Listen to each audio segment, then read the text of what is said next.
What's up, everybody? Welcome to Hammerdown Motorsports. Today behind me we have our 2007 Ford Ranger, and we're doing some front end work today. In this video we're going to be replacing our inner and outer tie rod ends and show you what you got to take apart to get all that done. So first up, we got our wheels off. We got it up here on the lift. If you don't have a lift, you can obviously put it on jack stands and do the same kind of deal.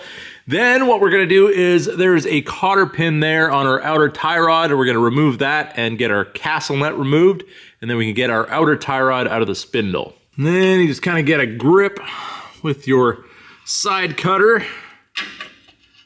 and you can kind of just do like I'm doing here. Use that as a lever and get your cotter pin out. And we're going to throw that away because we don't reuse cotter pins. And remove the nut. Just like so. Now there is tools you can get that go into here and push on the stud and separate that from the spindle. That's probably the right way to do it. And I do have those tools, but most people out there are just gonna give it a little love tap right here, and then usually that wedge will just pop that outer tie rod out of its place here in the spindle. You can also use a pickle fork on these too. All depends on how you want to get it done, but there's a little point right here. You can see where people have been hitting on this thing already. You don't want to go crazy on it because you can potentially damage the spindle if you hit it too hard. So just a regular hammer, no big deal. Give it a couple of little nice hits right about here and it should pop right out.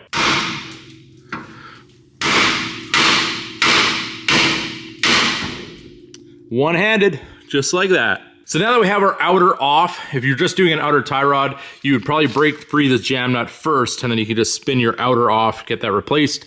But we are doing both. So we have up here this Oetiker clamp, so we have to get this boot slid down so we can actually get to where it attaches to the rack.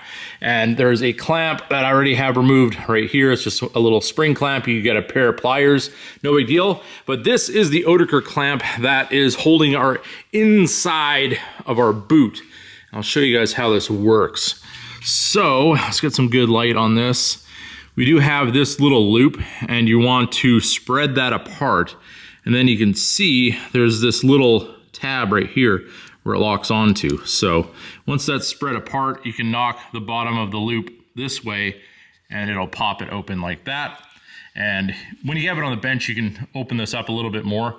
So when you get it back together, you get your little tab lined up with the groove over here, and then you can squeeze that with a pair of side cutters to lock it in. And then you end up with this, so you can just pull the boot down. We have it slid all the way down over here, and you can see right here where our inner tie rod attaches to our steering rack. So I use an 18-inch crescent wrench to get in there and get this broken free.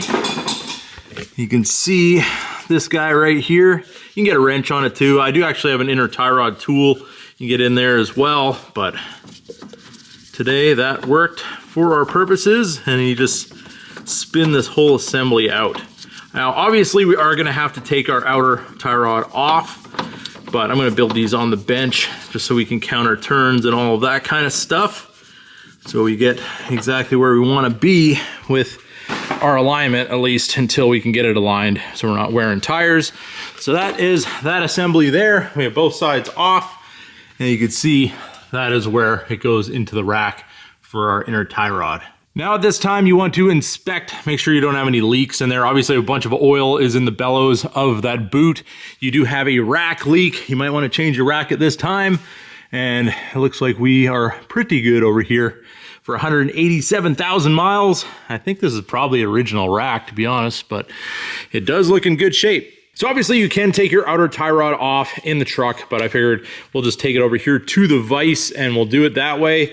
So I've broken this loose so we can just spin it out of where it was from the jam nut. The jam nut is actually pretty seized just because of its being in the truck for so long, but this one actually has been replaced. You can see it is serviceable and the factory one is not, but it is pretty tight. It doesn't actually feel like it ever got grease. If it did, it was a very long time ago because I feel nothing in there. So if you have a grease zerk, make sure you grease your components and they will last a whole lot longer. But whoever put this in didn't do that. So we are going to be now just counting our revolutions. So 1, 2, 3, 4, and so on and so forth until it comes off, and then we can put our other one on our new inner tie rod with the same amount of turns, and hopefully we're within the ballpark of half decent with the alignment. So we're about 23.5 turns on that guy, and then we got some knocker loose. We're gonna throw that on our jam nut because these are fairly tight. And we'll let that soak for a minute. It's gonna make our life a whole lot easier getting that off. And when you have your tie rod end off, you can usually get a deep socket on there. This one's a 21 millimeter. And our new components, being that we are using Moog components, we get new greasers, we get new cotter pins, we get new castle nuts, new jam nut, everything is included. So buy the good parts if you can, because it is a whole lot better than using the cheap stuff that doesn't give you everything you need half the time. And our ratchet for today is from Alta Tools, our 1/2-inch flex head. No problem at all breaking this rusted jam nut free. Has nice lever length and all of that, and everything works well without jamming up, which is what I like in a good ratchet. Now that our jam nut is off, we can get the clamp off for the end, and we can slide the boot off of the end of here as well.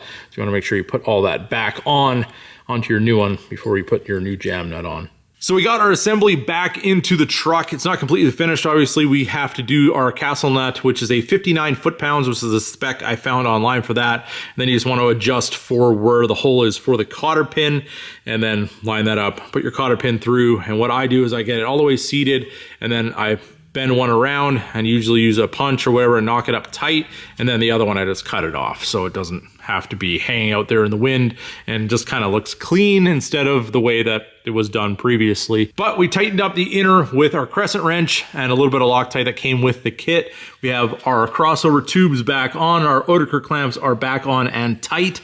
A little trick with those is I did use a pair of these, which is side cutters with it's on the end, so it's a little easier to get in there and just nicely tighten those down. Don't have to go crazy with them and bend the tab back, because then you have to take it on the bench and do a bunch of straightening and all of that, but it isn't too difficult. Just take your time and you'll be just fine. Also, you want to make sure that your tie rod end is level when you do tighten up your jam nut.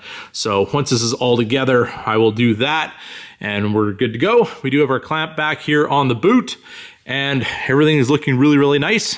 But now we're gonna have to pop this guy back out and go after the ball joints on our next video. So there it is, everybody, our 2007 Ranger inner and outer tie rod replacement. If you made it to this point in the video, drop Ranger in the comment section or whatever you'd like to say. But with that being said, I hope you guys enjoyed this video. If you did, don't forget to give it a big thumbs up. If you're new to the channel, hit that subscribe button. And as always, keep that hammer down.